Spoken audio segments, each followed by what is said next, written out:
নমস্কার বন্ধুরা, প্রিয় কল্যাণ চ্যানেলে আপনাদের সকলকে স্বাগত। আজকে আমি একটা নিরামিষ রেসিপি করলাম, পাট শাক ভাজা। খুবই একটা সহজ পদ্ধতিতে করা হবে। তো প্রথমে পাট শাক আমি তুলে নিয়েছি, গাছ থেকে পাট শাক তোলা হয়েছে একদম টাটকা।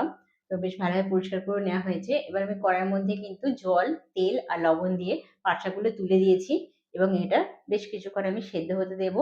তো বেশ ভালোভাবে নাড়াচাড়া করে নিলাম। দেখুন পাট শাক কিন্তু ফুটে এসেছে।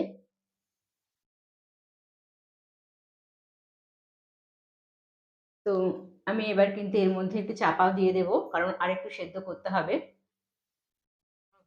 অনেকটাই সেদ্ধ হয়ে এসেছে। তো আমি ঢাকনাটা খুলে নিলাম। দেখুন কিন্তু সেদ্ধ হয়ে গেছে। এবার নামিয়ে নেব, ছেঁকে নেব পাট শাকগুলোকে। তো একটা ভালো পেঁথের মধ্যে আমি ছেঁকে নিলাম। এবার কড়াটা কিন্তু বেশ ভালোভাবে ধুয়ে নেব এবং শুকনো করে নিয়েছি। তো দেখুন তার মধ্যে আমি সর্ষের তেল দিয়ে দিয়েছি, একটু বেশি পরিমাণে দিয়েছি। আর এদিকে আমার কিন্তু পাট শাকটাও কিন্তু জল ঝরে গেছে। তেলের মধ্যে দিয়ে দেব কালো জিরে, আর দেব কয়েকটি মৌরি দানা, আর দেব শুকনো লঙ্কা দুটো। তো তেলটা হয়ে এসেছে।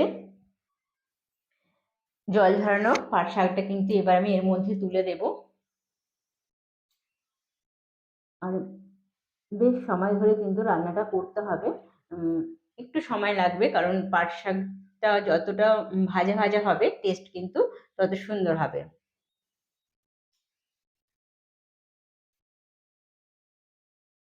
পাট শাকের মধ্যে হালকা জল তো আছেই, সেটা কমে আসবে আস্তে আস্তে। হালকা আঁচে এবং বারবার নাড়াচাড়া করতে করতে কিন্তু ভাজাটা করতে হবে।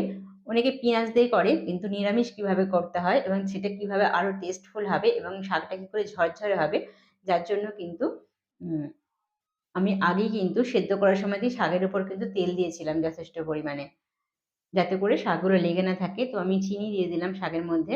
লবণ যেহেতু আগে দেওয়াই ছিল, আর আমি দিলাম না। এবার কিন্তু আবার আমি নাড়াচাড়া করব বেশ সময় ধরে, যাতে করে চিনিটাও গলে যায়। দেখুন শাকটা কিন্তু আস্তে আস্তে অন্য কালার এসে যাচ্ছে, আর খুব সুন্দর একটা গন্ধ বেরিয়েছে শাক থেকে।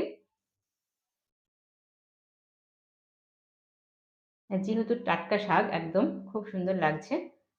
তো এই শাক ভাজা দিয়ে কিন্তু অনেকগুলো ভাত খাওয়া যাবে। তো রান্নাটা আমার হয়ে গেল। তো আমি এবার পরিবেশনের জন্য তুলে নিচ্ছি।